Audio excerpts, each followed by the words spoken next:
Please join me in welcoming to the stage director Alfonso Cuarón.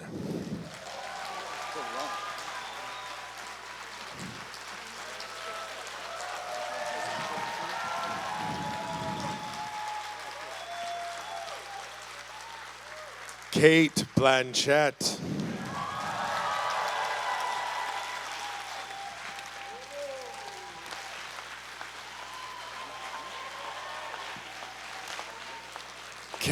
Kline.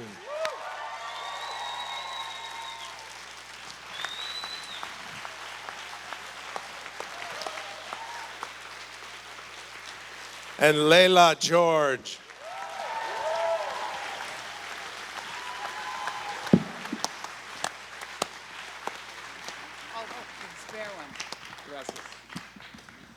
Congratulations to all of you. These are 3 parts that you've seen of 7. And starting with Alfonso, what does it feel like to show this work at a film festival on a big screen, the way that your films are seen? Well, don't get me wrong, I'm very happy you guys are here. Feels a bit strange as if you show 1/3 of a film. So I just hope... It's intermission. It's a long intermission, apparently. I just looking forward for the audience to experiment the second part of it.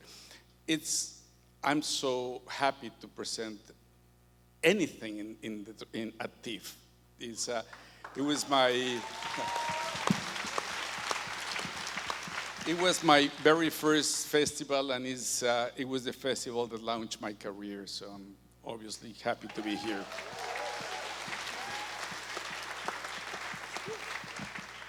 I'm curious about the origin of this project and how it came to be. When did you first read Renee Wright's novel? Very early on, she sent me the galleys, that is before it was printed, and I immediately saw a film. But at the time, I could not fathom how to make it work as a conventional length film. And it was until later when this idea came up, and I have to say that the process of writing the script was very quick. Interesting. And Kate, when did you first get involved with all of this? She's a bit distracted. No, time has collapsed. It was pre-pandemic, wasn't it? And I was told by my agent, Hilda, that Alfonso wanted to call me about something. And you were so cryptic. You said, I've written the script, and you very, very, in a way, what you've seen from 3 episodes, it was a very loose outline of the 3 episodes, and said, I don't want to talk to you until after you've read it. And so I read it, and then I threw it across the room. And then, whenever you throw anything across the room, you realize that, you're confronted and challenged by it. And so then we began talking after that. But I think that was prior to the pandemic, and you didn't want to shoot under COVID conditions, although everyone got COVID anyway. So it was very, very, very slow, but quite a long time ago, yeah. But look, when you get that call, you've already made the decision that you're going to embark upon whatever that experimentation is with, one of the world's greatest living directors. And so, yeah. And so you say, am I playing a tree or a lamppost or, whatever, I'm there. So it was that kind of feeling. And Kevin, your character obviously spanning so many years, and how did you prepare to play the character maybe slightly differently in terms of those early years versus, where we see him in real time? Well, first of all, my career began here at TIFF with The Big Chill. Oh. And I believe we had the 30th anniversary screening here. We did, yeah, 50th? Exactly. I don't know. The 100th We're 50 next year. The centenary edition. I just love Toronto. The people here are so nice. Longest street in the world. Yeah. But how did I age? I don't know. I can't remember. It was the story. I just took each day as it came. And Alfonso reminded me, "You're young now, or you're old, or you're older now." Okay. It took a long time to shoot, so that was very helpful to remind me. I don't know how I did. I don't know how I did it. I never do. Well, you did it wonderfully. Well, thank you.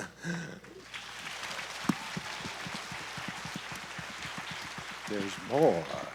Just wait. There's more to come. Not from me, but I mean, well, there's more. And Layla, in terms of your experience and preparing for your character, did you know kind of how Cate was approaching it? And what direction did you get from Alfonso in preparing? I was brought in quite late in the process, and so by the time I got to London, there was only a couple weeks before I started, and unfortunately Cate was just wrapping up. So I didn't get a chance to shadow her as I might have wanted to, but we had a couple hours to, where we blocked through some of the scenes so I could see what she had in her head about them, and then I got to see some scenes that she'd already shot. But you know, just to look at her physicality, and I worked with a dialect coach to help me kind of with the voice. But really, Cate was just so generous with me. When we met that one day, she said, "Hey, it's you now, and go." And that was, you know, good luck. And that was really liberating and gave me the freedom to kind of trust that Alfonso would steer me in the right direction if I needed to, but also hopefully just honor the incredible work and character that she had already created.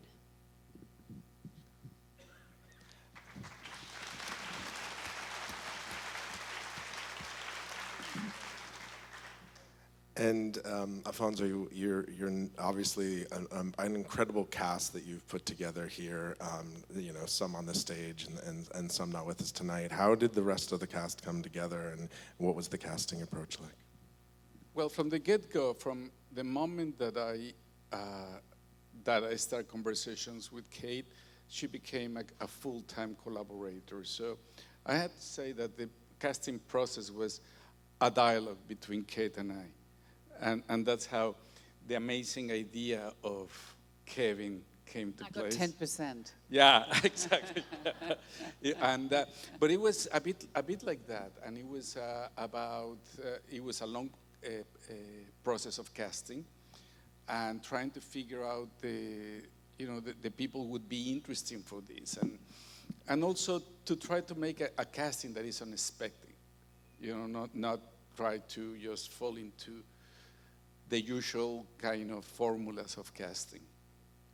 But also, I mean, Kevin's name in the industry is Kevin Kline, in that he says no to everything.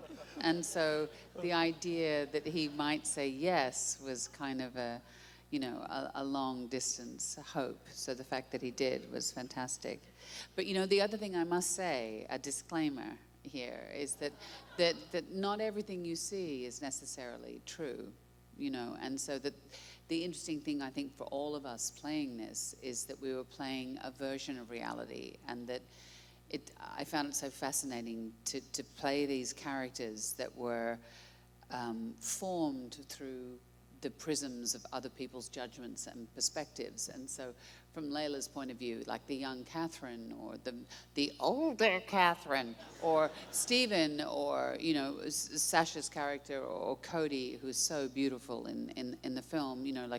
It's so sad that they're not here tonight because it is such an ensemble. That even in a family unit, we are so, this is why everyone fears Christmas or Thanksgiving, is because you go back and you become the version of yourself that your family says you are. And what is so amazing is that these characters are actually, they come to life through the perspectives of the other characters. So it was a really sort of intricate and strange I'd never had an experience like it, creating a character like that actually was, seen through the eyes of the other characters rather than saying, this is who I am, this is my character's identity. It was a very kind of fluid process, actually. And at the end, the characters really come to life through the eyes of the audience. And probably that's the most important kind of all the narratives that we deal in this film. The most important is the narrative that the audience is making as is watching. Yeah. And in the adaptation process, Alfonso, when you were bringing it to screen and working through the duration, all those things, what were the... Sorry, I thought we were going to have chairs. We were worried about sitting on Sit in spoons. the chair. But anyway, I could take my shoes off. Yeah. But please go ahead. I was just going to ask, in terms of the adaptation process, what was it about the book that you just wanted to get right? Like, whether it's a theme, a character, whatever it may be. The material offers a lot of different thematic things that were very rich, so that we took and we tried to follow through. But then in the process, and not only in the adaptation, later on the rewrite, it was about, because Kay had done so much research, I started having conversations again with people who knew about the thematic elements of what we deal with. And it was about trying to make sure that all the elements were in place. Because something is very important is that in reality, the whole thing needs to be watched twice. So, and when you rewatch it, you have to make sure that there's not one false note. And that was something we were very concerned about. And of course, then we added also thematics that we thought were important and relevant to make organic the piece. You mentioned off the top that your hope was for an audience to see all of it, and some good news. We have decided to show Disclaimer in full on the last day of the festival on Sunday. All right, guys. A small intermission. You can go to the restroom and have some popcorn, and then come back and watch the... So, but please, if you do go, just a reminder, no spoilers. When does this come out? October 11th. Yes, there you 11th. go. But yes, it would be great if you allowed new audiences to enjoy the whole thing the way that you're experiencing it, without having preconceptions of anything. I mean, that's the amazing thing about this. And, there are a few theater animals on the stage at the moment, but you do this for an audience, and that you guys, in a way, none of this makes sense until you guys see it. And so we're so grateful that you are the first North American audience to see it. And so that we are so curious to see what you make of it right through to the end.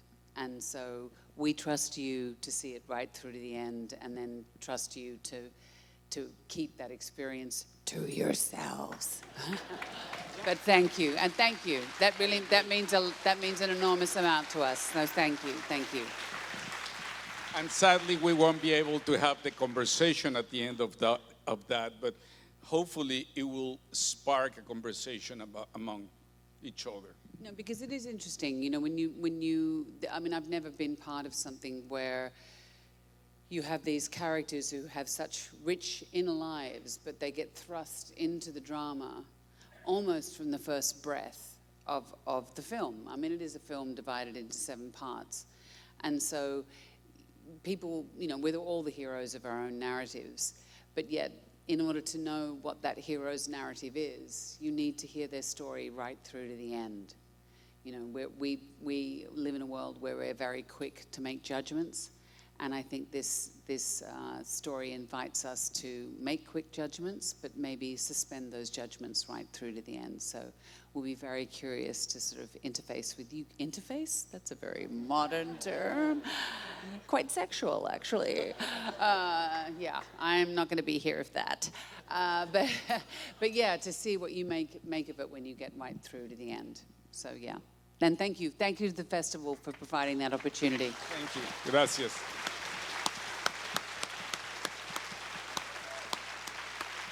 Well, thank you to each of you for being heroes in this incredible experience, and thank you for coming and sharing with us at TIFF. Thank We you. appreciate it. Thank you, Thanks, thank guys. you, thank you. Thanks.